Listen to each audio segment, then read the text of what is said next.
Influence. Welcome back. I have Tamara MC with me. Tamara, we're going to have a very interesting conversation. All right. We were talking about cults. We were talking about where you were positioned, okay, and how you reconnected, all right, possibly with the rest of the world going out there. So, Tamara, tell me what's going on. Hi, Rich.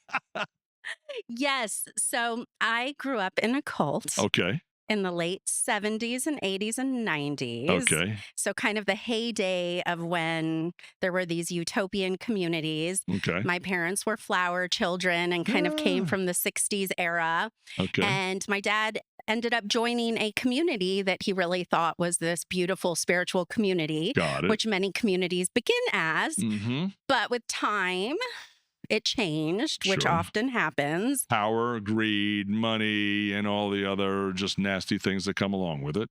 That's very true. And I was a child that grew up there, which is unusual because a lot of times, like for my father, for example, he was an adult. Okay. And most people are recruited into cults in like their early 20s. Okay. So, kind of when they're learning about themselves and they want to change the world and they think that they're able to, Sure. that they have so much power to make positive change. Right, exactly. So, that was a time that when my father got involved. But there are many people, such as myself, who are actually born or brought up within these cults. And so the experience is very different because I didn't have a choice. Okay. So, as a human, I would have never chosen to live there. No, but then I understand. I was there. And so that was my experience. I grew up in Texas in like a 300-acre farm in the middle of nowhere, Waco? close to Waco, All but right. not Waco. And it was actually 10 years before even Waco. No kidding, So look at that. even All right. before Waco. Okay. So I grew up there and I was able to finally escape. We traveled a lot, like the members. Hold on a Yeah, second. Let's sure. talk about that escape for a second. All right. Okay. Yeah, you're in this, and we called it a cult because you realized after a period of time it was already a very controlling situation. All right, and from a cult wise, or it's a group of individuals themselves who practice, who see, who concentrate on maybe one directional already of what they see or what they want the world to see.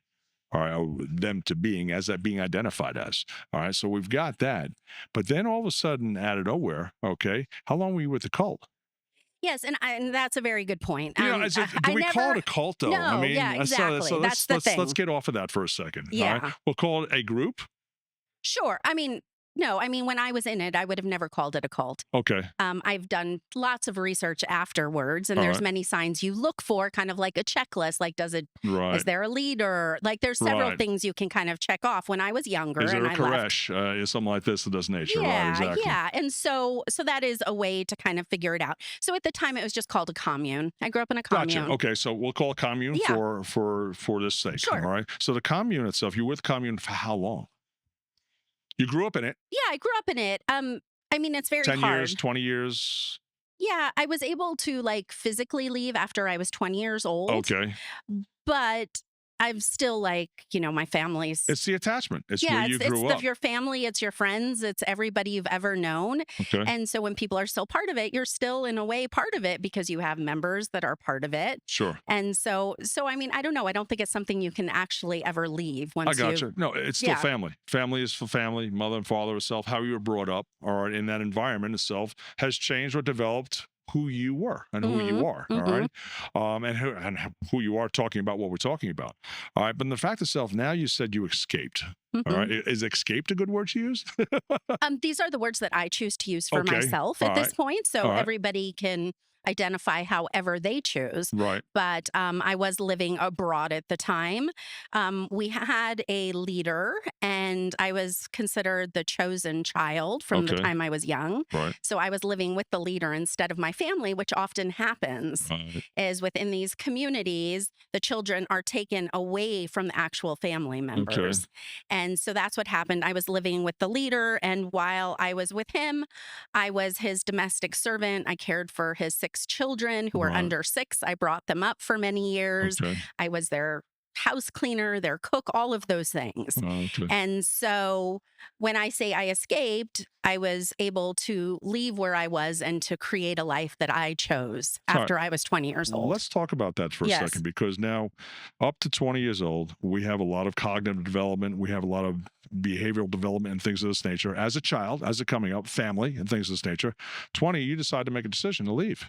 All right. And from the leaving out there of self, now you're going to be seeing a whole different world, a whole different way of self identifying. How was the connection? How did you relate? How did you adapt? All right, and to this can I say new world, new opportunity, new life, a new journey. How's that sound? Right. So a lot of people that are able to leave groups, Okay, actually, it's like everybody's so excited when somebody leaves, but that's just the very beginning. Everything gets incredibly difficult after right, you leave. sure, And so the after the leaving is the most complicated part. I didn't really have any dreams in my life okay, other than to be a mother and to be married and to have a family. okay, And so leaving, I didn't really have any hopes for myself. I had to initially learn how to support myself. And then after that, it was just kind of a miracle. I ended up enrolling in college okay, and I only took 6 credits, which is like half time my sure. first You got to semester. start somewhere. And we weren't allowed to dance in the commune, but I Okay, took aerobics. This was in the 80s. So, a rebellious child you were, I yes. guess, right? So Okay, I I took got you. my 1 credit of aerobics. And then I took a language class also. And that changed my life that In first, which way? because I was suddenly in a place where I'm a very curious person and Gotcha. I love to learn and I have lots of questions. Welcome to influence. Yes. And so my first semester was fine, but then my second semester, I think I took like 27 credits. Okay, So which is like double half time. I ended up graduating with a bachelor's in 3 years okay, just because I was so curious and I ended up studying many of the things that I had learned in the cult to confirm if things were true. I actually started studying about cults and right, doing all of this research and writing research papers. okay, And then I just continued with my education, but it was really through there that I learned how to think critically. okay, good. And I think that that's the number one thing is how to think critically. Okay, And when I say thinking critically, knowing that there's like all information you get is coming from somewhere. right, And to always understand that there is a motive in anything that anyone is ever reading. right. So to see that there are many points of view and there's never one. No, there isn't. All right. So No. we're constantly evolving, constantly changing. All right. The Hmm. journeys are always long. All right. Laborious out there. And we're always seeing new areas of opportunity. All right. But here are the things now. Now you're talking about and you're speaking, all right, in regards to the identification of cults. All right. And you're really, are we working with individuals themselves to identify where their positioning is and how to get out of cult and or what to do as a transitioning from cult and they hopefully they have the same opportunity. So who are the people you work with? Yes, so I have worked in those areas.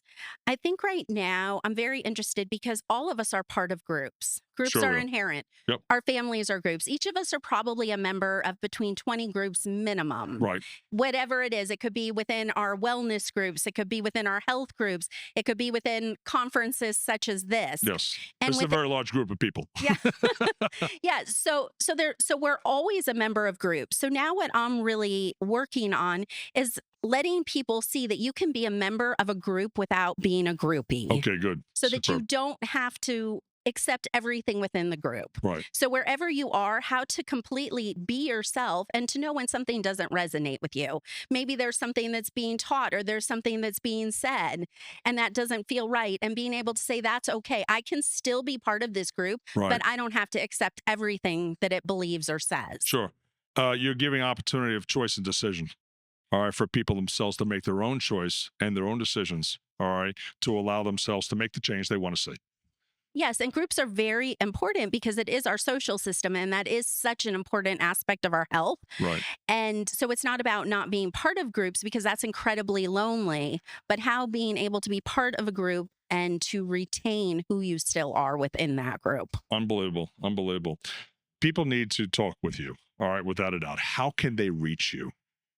Yes, they can reach me at my website, Okay, which is is Tamara, Tamara, and it's just 2 letters, mc.com, tamaramc.com. Tamara, if there's one particular item of interest that you want to leave with our audience, with the folks themselves we're speaking with and hearing your message today, what is it you want to leave with them?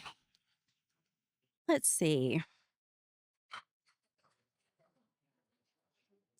I want to say that it is so important to always be yourself, whatever that is. I'm at this conference now and I love color, although you're not seeing it right now or as much. And I think we have these ribbons and I have all sorts of color on it. But initially I could be like, oh, maybe I shouldn't do that because nobody else is doing that. But that's just what makes me happy. Right. So I think in life, it's always just being yourself, doing what makes you happy, and also knowing, like within our guts, we always know when something doesn't feel right and to go with that. And if something else or somebody else is saying the opposite of that, they are not right. Right. You are always, always right. I love that. Hey, we're speaking with Tamara MC. All right. Here Yay. at Influence. Tamara, I want to thank you very much. You've educated me on what you have gone through in your journey.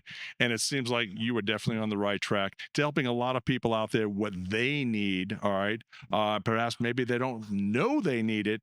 All right. But it's great to know yourself there was individuals helping, guiding, and leading folks themselves out of that darkness if it was a darkness in their life. So tomorrow, I want to Thank thank you very you. much Thank for you so coming much, on. Oh, Rich. thank you. Okay. I appreciate it. Thank you. Influence. We'll be back soon. Thank you. Have a great day.